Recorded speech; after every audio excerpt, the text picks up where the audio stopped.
Good evening. This is Forum Daily for Wednesday, May 21st. I'm Julie Stoutland, filling in for Teresa Scooby.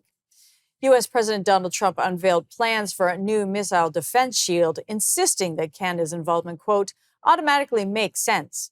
The Trump administration revealed the Golden Dome Tuesday, which will use space-based projectiles against advanced missiles from Russia and China. To protect our homeland from the threat of foreign missile attack. And that's what we're doing. Today, I'm pleased to announce that we have officially selected an architecture for this state-of-the-art system that will deploy next-generation technologies across the land, sea, and space, including space-based sensors and interceptors. And Canada has called us, and they want to be a part of it. So we'll be talking to them. They want to have protection also. So, as usual, we help Canada do the best we can. This design for the Golden Dome will integrate with our existing defense capabilities and should be fully operational before the end of my term. So we'll have it done in about 3 years. Once fully constructed, the Golden Dome will be capable of intercepting missiles even if they are launched from other sides of the world and even if they are launched from space. And we will have the best system ever built. As you know, we helped Israel with theirs, and it was very successful. And now we have technology that's even far advanced from that, but including hypersonic missiles, ballistic missiles, and advanced cruise missiles. All of them will be knocked out of the air.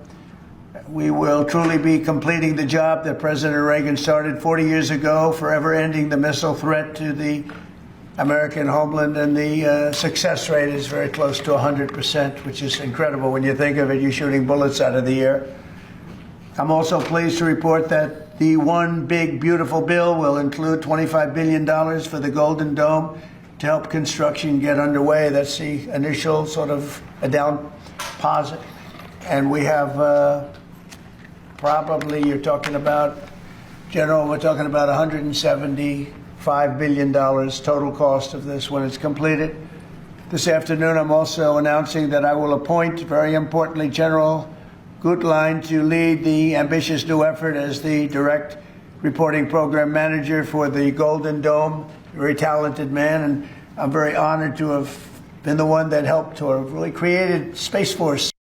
Defense Secretary Pete Hegseth called the announcement a game changer and a promise kept from the campaign.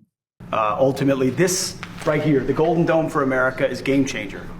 It's a generational investment in the security of America and Americans. Mr. President, you said we're going to secure our southern border and get 100% operational control after the previous administration allowed an invasion of people into our country.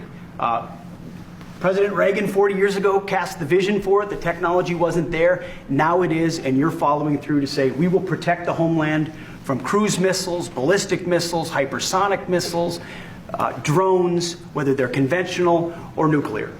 President Trump added that his administration will work with Canada on pricing and that the nation will pay their fair share. They've asked to be a part of it, actually. They've asked us to be a part of it. I think it's something that is great. The United Kingdom is suspending free trade talks with Israel as it announced new sanctions over the West Bank. As the Prime Minister and fellow leaders said yesterday, we cannot stand by in the face of this new deterioration. It is incompatible with the principles that underpin our bilateral relationship, rejected by members across this House, and frankly, it's an affront to the values of the British people. Therefore, today, I'm announcing that we have suspended negotiations with this Israeli government on a new free trade agreement. We will be reviewing cooperation with them under the 2030 bilateral roadmap. The Netanyahu's government's actions have made this necessary, Madam Deputy Speaker. Today, my honourable friend, the Minister for the Middle East, is summoning the Israeli ambassador to the Foreign Office to convey this message. I say now to the people of Israel, I want a strong friendship with you based on shared values, with flourishing ties between our people and societies. We are unwavering in our commitment to your security and to your future, to countering the very real threat from Iran, the scourge of terrorism, and the evils of anti-Semitism. But the conduct of the war in Gaza is damaging our relationship with your government. And as the Prime Minister has said, if Israel pursues this military offensive, as it has threatened, failing to ensure the unhindered provision of aid, we will take further action in response. The major announcement came a day after the UK, Canada, and France threatened concrete actions against Israel if it doesn't stop its renewed military offensive and lift its restrictions on humanitarian aid. They said that they would not stand by while the Israeli government pursues egregious actions, including wanting to take control of all of Gaza. Pope Leo XIV has called for dignified humanitarian aid to reach the Gaza Strip and for an end to the heartbreaking toll on its people. The appeal came as Leo presided over his first general audience in St. Peter's Square today. Sempre più preoccupante e dolorosa la situazione nella striscia di Gaza. Rinnovo il mio appello accorato a consentire l'ingresso di dignitosi aiuti umanitari e a porre fine alle ostilità, il cui prezzo straziante è pagato dai bambini, dagli anziani, dalle persone malate. The Vatican said 40,000 people were on hand to hear the first American Pope speak in his native English, his fluent Spanish, as well as the traditional Italian of the papacy.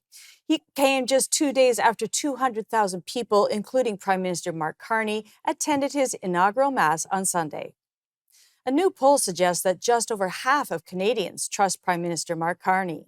The annual Proof Strategies Can Trust Index survey asked respondents to rate party leaders based on how much they trust them and their ability to do the right thing for the country.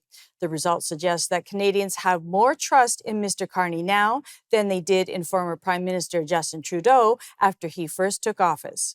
Proof Strategies Chair Bruce McClellan says it'll be difficult but not impossible for Mr. Carney to maintain that high trust level. Mark Carney will preside over his first Liberal convention as party leader and Prime Minister next spring.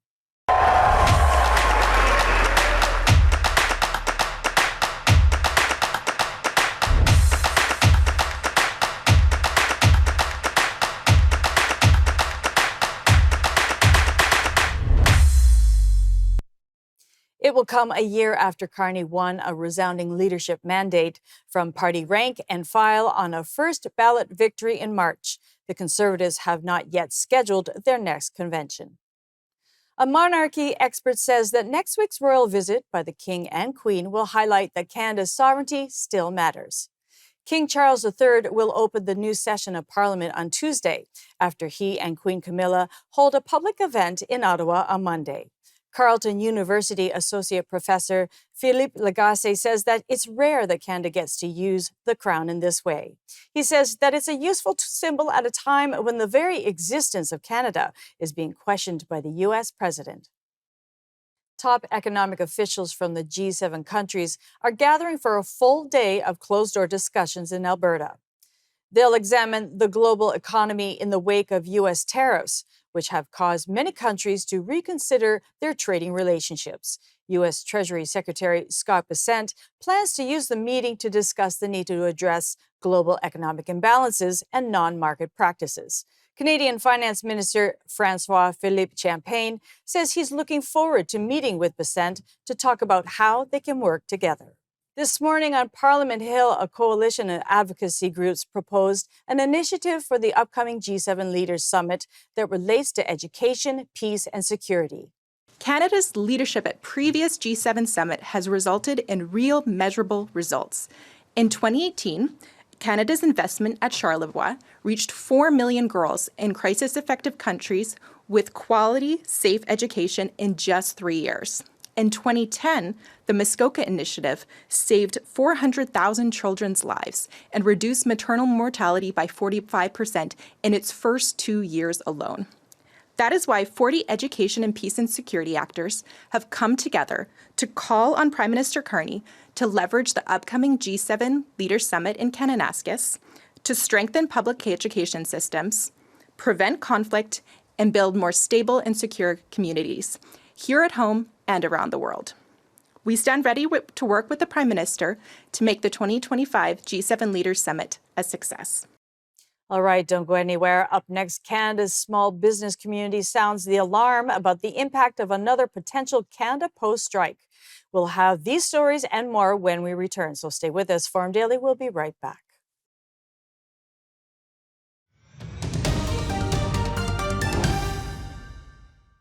Canada's finance minister says G7 finance leaders stand shoulder to shoulder with Ukraine. It's going to be our very first press conference, and I have the privilege and the honor to be with Sergei Marchenko, my dear colleague from Ukraine. We had the chance to meet earlier today, and I think it is very telling to the world that we have our Ukrainian friend with us for the G7 summit. You know, it sends a strong message to the world that we are, all of us, recommitting to support Ukraine. We're going to hold Russia to account. And we're also going to talk about what we're going to be doing in terms of reconstruction. You know, the discussion we had at the international level, there's a moral imperative for all of us to support our Ukrainian friend in reconstruction. They fought for democracy, not only for them, but for the world. And we're going to stand shoulder to shoulder with our Ukrainian friend to make sure that we bring an end to this conflict, but at the same time that we look forward in reconstruction. So this morning I had the privilege with Sergei to meet a number of pension funds and a number of very important investors to look at what's going to come next. You may have seen the report from the IMF that the reconstruction effort in Ukraine is going to be north of $500 billion US dollar over a decade in order to rebuild this country, build back better together. And today was a moment that we could share. There's a lot that we could do together. We talked about energy infrastructure. We talked about infrastructure like roads, ports, railway. We talked about defense technologies. We talked about energy. You know, Canada is an energy superpower. So what we can do with them with respect to hydro, to nuclear energy, also to oil and gas, and what we can bring together to this table. So it was a very interesting moment. We talked also how we could work together eventually to share best practices in building a pension system in Ukraine. Francois-Philippe Champagne made the statement during a news conference Tuesday in Banff, Alberta, standing next to Ukrainian counterpart Sergei Marchenko, who will join the summit of finance ministers this week. Ukraine's finance minister thanked Mr. Champagne for the invitation and highlighted the importance of standing with Ukraine. We are grateful for the Canadian government, the support for the providing for Ukraine during this very harsh year for Ukraine during the war. Canada provide Ukraine quite significant amount of support, and the invitation to be here, it's a great honor for us because it helps us to better provide the necessary information about the situation on the ground, to understand how we can collectively provide necessary action with G7 countries for support of Ukraine, for reconstruction of Ukraine, for better future of Ukraine. And we are grateful for my colleagues Francois-Philippe for inviting me to be here. You know, it's again and again remembering that Ukraine's war is not only about suffering of Ukraine's people, it's suffering of all people, which is eager to support Ukraine this time. And specifically right now, during G7 ministerial meetings, we will be able to discuss all necessary and critical issues which are related to Ukraine reconstruction and rebuilding. And at that same press conference, Minister Champagne was asked if Canada is looking at implementing tariffs against Chinese retailers like Temu. Does Canada plan to explore tariffs fees on imports of low-value Chinese products from companies like Temu, Shein? Is that something that will be discussed this week? Well, this is something that that we have started to discuss, I would say, as G7 in terms of low-value shipments that have come in our respective countries. It creates a number of issues, as you would expect, some around, the control at the border. There's other issues that come with that, as you would expect in terms of making sure that we have all the safeguards in place, that people don't use these low shipments, for example, to smuggle different things in different jurisdictions. So we are on, I would say, we have an eye on this issue. So there'll be discussions this time. We started that discussion, but certainly the low value shipments have created a number of things that we want to discuss amongst ourselves and see how we can progress that discussions, because it's not only about the revenues, but it's really about, the customs and making sure that we protect our respective jurisdiction, that these packages are not used to smuggle things in different jurisdictions. With a postal strike looming, Canada's small business community is sounding the alarm about the potential impact and just how reliant those businesses are on Canada Post. So we know from various surveys to our members that about 79% of them rely on Canada Post for their operations and their services. How well, basically, to distribute flyers and promote their business, to maintain communications with their clients saying, hey, think about us, this is a special offer we have, or here's your birthday. But also, and potentially more importantly, to send receipts and invoices, to receive payments and checks. This ensures cash flow. So there's a promotion component and there is a cash flow component. But of course, they also use it to send or receive inputs. So if you buy something and they send it to their purchaser or their client, they can use Canada Post services. Oftentimes, Canada Post is the more affordable option. So these are all the ways in which businesses rely on Canada Post. They also sometimes receive inputs, especially imagine those rural and remote communities where the last mile is really done or rendered by Canada Post, even when you have those big private companies that may take it from the town to a distribution center. And so they may be relying on inputs for their production that they wouldn't get otherwise. So we know from the last strike in November and December of 2024 that 75% of businesses were negatively affected. It resulted in lost sales, increased costs of operations if they were able to find an alternative service provider, delays in payments, accrual of interest. So the costs are huge, and we asked our members to actually quantify that, and they came back to us, and it cost them over $100 million a day, or over $1.6 billion from the course of the whole strike last year. So it's not a small amount. $1.6 billion lost amongst our SMEs. That's not to talk about the potential impact on the broader economy, seniors, rural communities writ large, First Nations communities. All in all, there are still many people and many regions that are dependent on Canada Post. It is not just to receive bills, and it's not just about the urban reality. We also asked for CFIB's position on what needs to be done to prevent a work stoppage.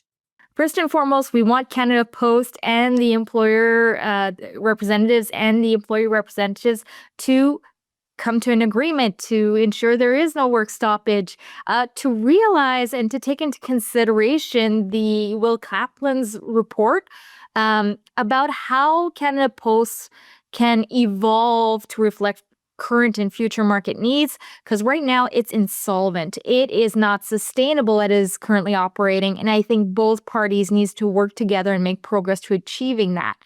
Otherwise, they're going to stay apart. The demands aren't going to be realistic, and there's going to be other strikes and work stoppages, which is not favorable to Canada or the economy. So all in all, that the two parties take a closer look at the Kaplan recommendation and seek to work together to implement them.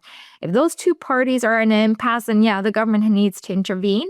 They need to ensure that it is clear that they are behind Canada Post supporting a new restructuring and ensuring that the services they deliver that are affordable and accessible remain now into the future. A Kansas business spokesperson is in Ottawa to try to woo Canadians, despite the escalating U.S. trade war. Topeka, Kansas Chamber of Commerce President Juliet Abdel's trade mission will see her meet with federal officials, Canadian mayors, and railway officials. She says that U.S. President Donald Trump's tariffs pose a threat to her local businesses and jobs. Ms. Abdel says that she wants to find ways to reduce Canadians' backlash in her region. Opposition leaders in Manitoba are accusing the government of awarding a pair of technology contracts to 2 U.S. firms after barring American companies from bidding on some government contracts. The Progressive Conservatives say at least 2 big dollar projects worth more than $1.8 million each were awarded to firms headquartered in Texas and California in March. The government promised to implement a Buy Canadian policy that same month in response to tariffs imposed by U.S. President Donald Trump. Manitoba's Minister for Public Service Delivery, Mintu Sandhu, says that the government is reviewing all its contracts with U.S. firms. Coming up after the break, a new Ligier poll states that over half of Quebecers are hoping to abolish the carbon tax, and Ottawa blames the AFN for stalling child welfare negotiations. So stay tuned. Forum Daily will be right back after these messages.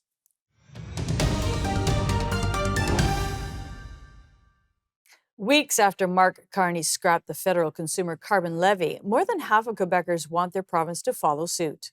The Ligier survey also found a majority support building a pipeline across Quebec to transport oil or gas to international markets.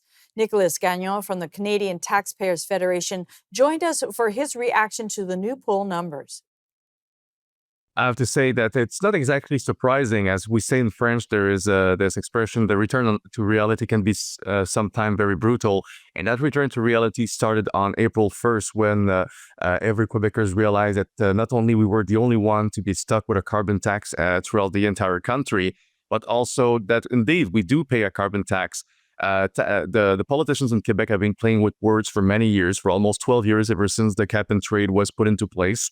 But they never acknowledged that we were indeed paying a tax. And that tax is real. We're talking about approximately 10 cents per liter of gas and approximately 12 cents per liter of diesel.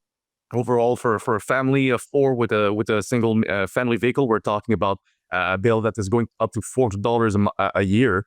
And there's no rebate system into place in Quebec to compensate any families. So that cost was real. And now we are the only one to be paying for it. So that's why it's really showing that taxpayers really not only want a relief, but they want the Quebec government to harmonize itself with the rest of the country and put an end to the carbon tax for good. Nicholas also outlined the growing gap between political parties in the province and what Quebecers think. Well, there's quite a divide right now between the Parliament, or the National Assembly, and the population. The truth is, although it's been the second poll that demonstrates that the carbon tax is really unpopular in Quebec, there's been a motion that was voted by the National Assembly a couple of weeks ago where all the parties actually supported to keep the carbon tax into place. So that shows that there's really a lack of communication between the taxpayers and the people they're supposed to represent. And the truth is, right now, there's only one party that seems to be talking truly about abolishing the carbon tax, and that will be the Conservative Party of Quebec. But they're not currently sitting in the National Assembly, despite getting around 12 or 13% of the vote at the last election. So there's definitely a movement that is growing up. Of course, the Canadian Taxpayers Federation has been pretty much the main bearer of that fight in Quebec and throughout the country over the last years, and we will continue that fight to make sure that we have some political, or should I say, some opening from the National Assembly right now. Hopefully, there's a provincial election coming up next year in Quebec, and we will pressure the Legault government to make sure that this carbon tax is dead before the election, or that we obtain a promise that it's going to be over after the election. We also asked Nicholas where the CTF stands on the ongoing pipeline debate. Well, I would say that we're definitely pro energy infrastructure. Of course, we have seen some examples of what can happen when, sadly, taxpayers have to foot the bill for such infrastructure. We hope that the private sector would still be the key player in getting those infrastructure built and maintained. That being said, it's clear it has been shown in many polls recently that Quebecers are more open to projects like Energy East or the revival of GNL Quebec and Saguenay region. There's more discussion about the potential that our energy sector could offer to the Quebec economy in terms of additional revenues instead of going for more taxes like our government seems to like to do so often. The truth is right now, many of those projects are not really on the table, but there's definitely some appetite from the Quebec population. And that shows that there's a big shift. But again, there's a political discussion that is very much needed because right now, for example, the development of oil and gas is pretty much banned, and there is also a moratorium on the exploration for natural gas. So it will be quite ironic if Quebec, on one end, is open for pipelines, but not open to develop its own natural resources. We would hope that Quebec would open the doors for both, and it seems that the Quebec population is more and more interested to have this discussion.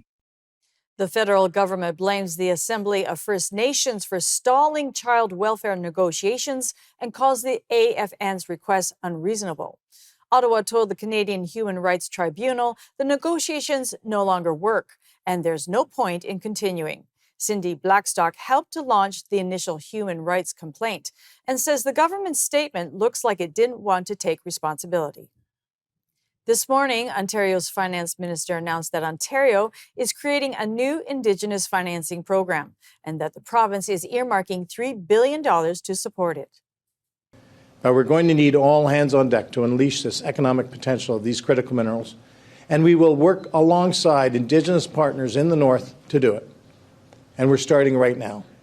So that's why today I'm pleased to announce that as the next step in our plan to protect Ontario, and as part of our government's historic 2025 budget, we are investing $3 billion into our new Indigenous Opportunities Financing Program, which will support Indigenous participation in more sectors like electricity, critical minerals, and resource development, working to create partnerships with First Nations that offer economic opportunities and that will span generations, bringing prosperity to the North and beyond. That's how we create good-paying jobs. And that's how we turn Northern and Indigenous communities into leading hubs of innovation and opportunity. And we want to make sure Indigenous communities are full partners in this growth. We will achieve this by unlocking the true economic potential of the Ring of Fire and beyond, and creating critical mineral supply chain that lays the foundation for future generations to succeed. Ontario's 2025 budget is our plan to protect Ontario and make it the most competitive economy in the G7. Ontario's mining minister emphasized the importance of unlocking mineral access in the province in response to the ongoing trade war threats from President Trump. Now, our government has been clear. We were elected on a mandate, a strong mandate to protect our province and our economy, and this remains the most important priority. As the Trump administration continues to take deliberate adversarial action to really undermine our economy and our workers, we're leaning into what we do best as Canadians, and that is protecting our own. And the U.S. puts tariffs on our vital industries to stifle our growth. Our Premier has been laser focused alongside Minister Bethan Thalvey with most recent budget to maximize the advantages of our province. As we know, the world needs what we have, and that is our critical minerals, our resource sector. The nickel, the copper, the cobalt, the platinum group elements mined here in Ontario are really the building blocks for everything from electric vehicles and batteries to clean energy and tech and national defense technologies. Now, we know successful, strong partnership with First Nation communities are essential to getting Ontario's critical minerals out of the ground.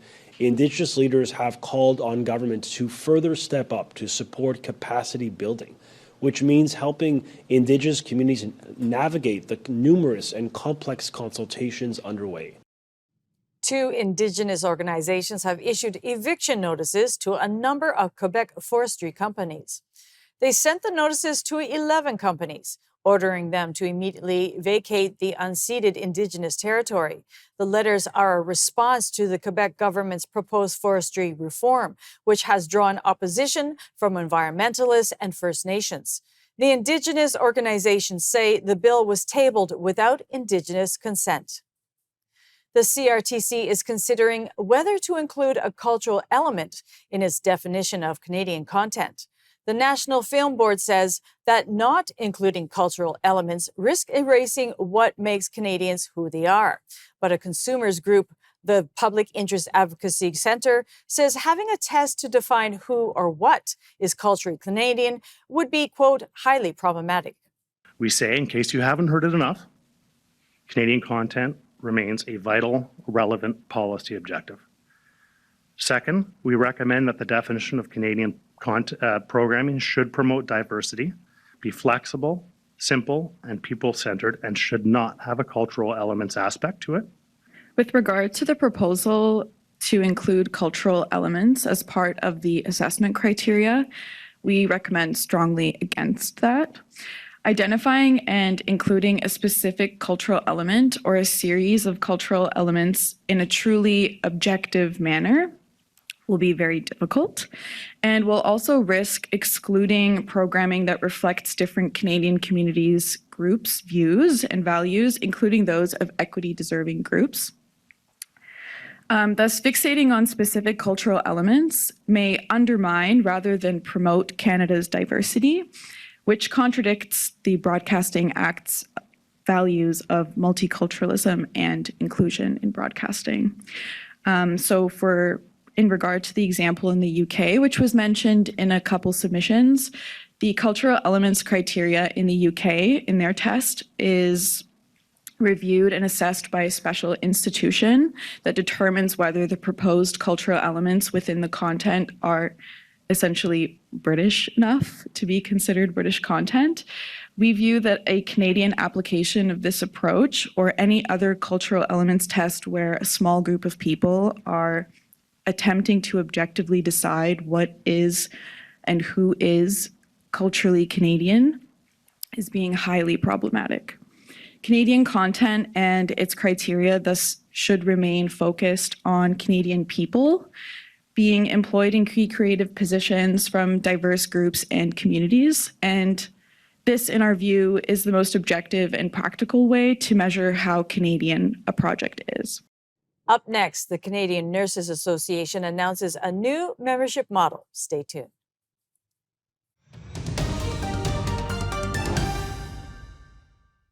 The Canadian Nurses Association has announced a new membership model that their CEO is calling a historic and transformative change in nursing and health policy.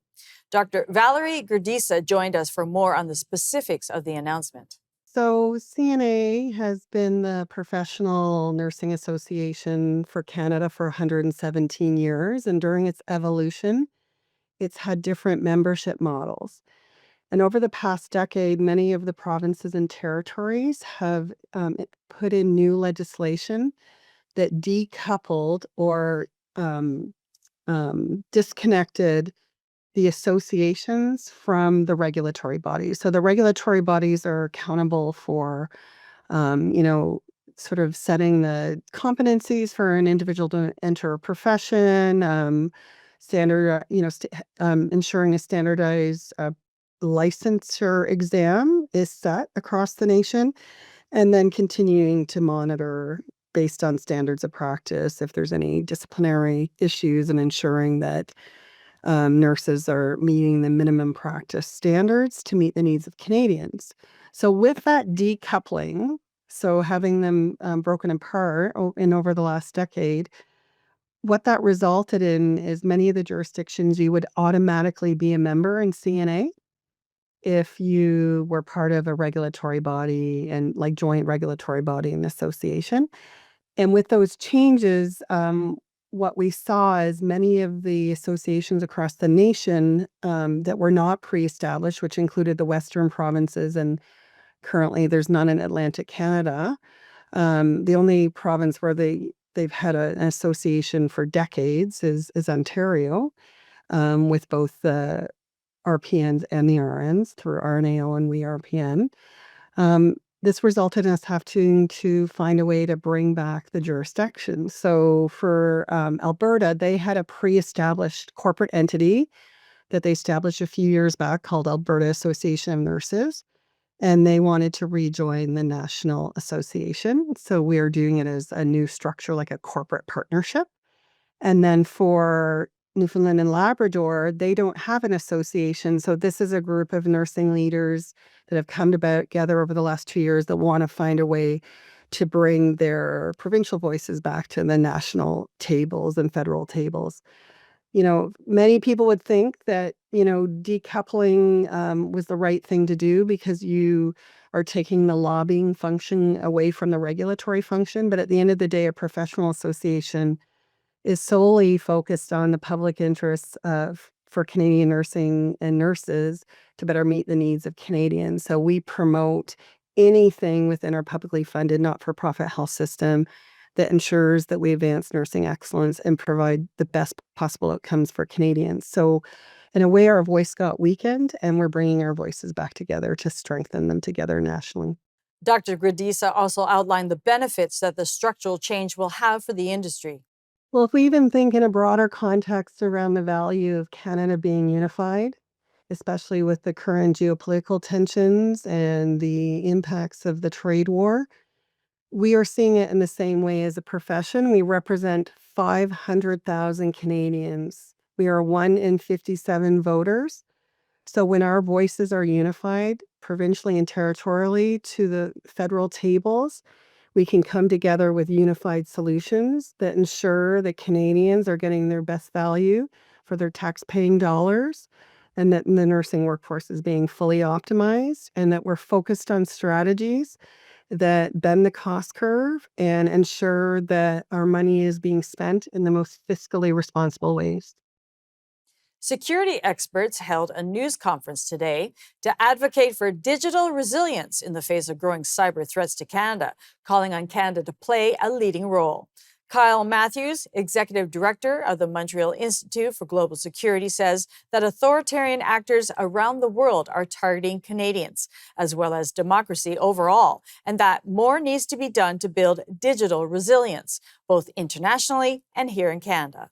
Our key ally, the United States government, has moved away from supporting democracy, has moved away from supporting human rights, and actually was the main funder of a lot of the organizations working to build digital resilience to online threats, and as well as cyber attacks and espionage. So this is an amazing opportunity for the new Canadian government under Prime Minister Mark Carney, as Canada is about to take and host the G7 in Alberta next month, to think about what leadership role Canada could play in building digital resilience to safeguard human rights, to safeguard internet governance, and to ensure that bad actors are not targeting citizens and human rights activists the world over. This is a unique opportunity. We're pleased today to be in Ottawa with some of the top leading Canadian international NGOs working on the tech and human rights landscape.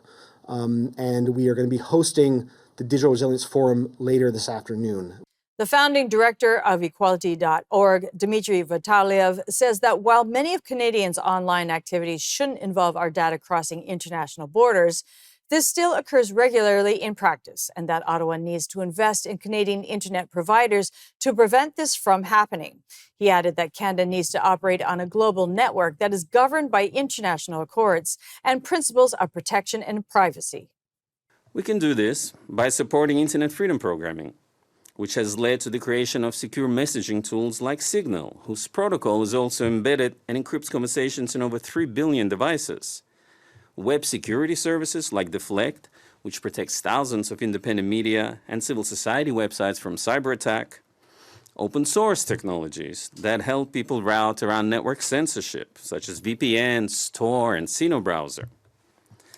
By investing in a rights-respecting network globally, we also strengthen Canadian resilience at home, since it is usually local media and civil society organizations who are best placed to fight injustice, human rights violations, and malicious cyber activity before they have a chance to cross our digital borders and affect Canadians' digital resilience. If Canada continues to abdicate our authority to decide and shape how the internet is working for us, then large international technology companies will continue to fill this role, as they have done for the previous decade, and dictate the terms of our collective future. Whereas this may not have seemed like a big risk 5 years ago, we've all seen these organizations' willingness to bend the knee when it impacts their bottom line. whether in the United States, in Russia, in China, and so on. NFL owners have unanimously approved player participation in flag football for the 2028 Olympics at their spring meetings. Today's vote authorized the league to negotiate safety provisions and scheduling logistics with the Players Association, as well as relevant international and national team governing bodies. No more than one player per NFL club would be permitted. Rosters for the Summer Games in Los Angeles are expected to be selected by the national committees for each country. Sarah McLachlan's taste for poking fun at herself has made its way onto The Simpsons. I knew my kids were growing up, but I never thought they'd grow apart. And I think I'm the only one who cares. We care, Marge!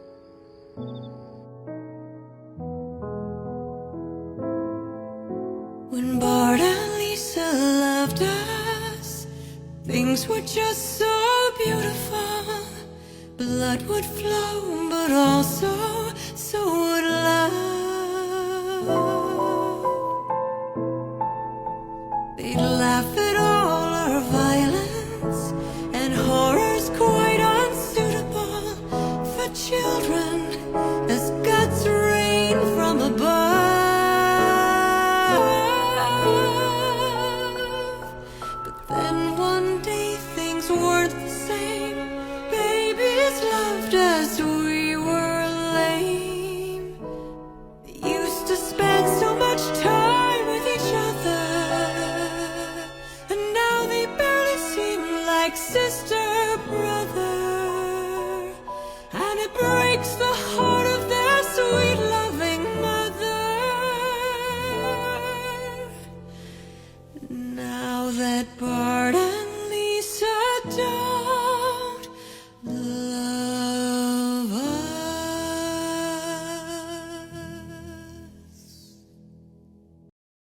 The long-running animated series marked its season finale on Sunday night with a darkly comedic version of her song When She Loved Me from Toy Story 2. The new version plays over a scene inspired by Itchy and Scratchy, who in the episode have launched a line of merchandise for babies, which leaves Bart and Lisa feeling like they've outgrown the violent cartoon franchise. The Halifax-born singer posted a clip on her Instagram and wrote, "The parody song you never saw coming. Still kind of heartbreaking, no?" This isn't the first time Ms. McLachlan has joked about her weepy ballads and cultural impact. She parodied her 1998 song Angel and its use in animal rights fundraising campaign several times. I'm Julie Stoutland, filling in for Teresa Skubik, and that'll do it for your look at national and international news for today. Remember, for more news on demand, you can always visit our website, forumdailynews.ca, and make sure to follow us on our social media handles on X and TikTok. You can also watch all of our commentary programming on the News Forum YouTube channel. Thanks for joining us.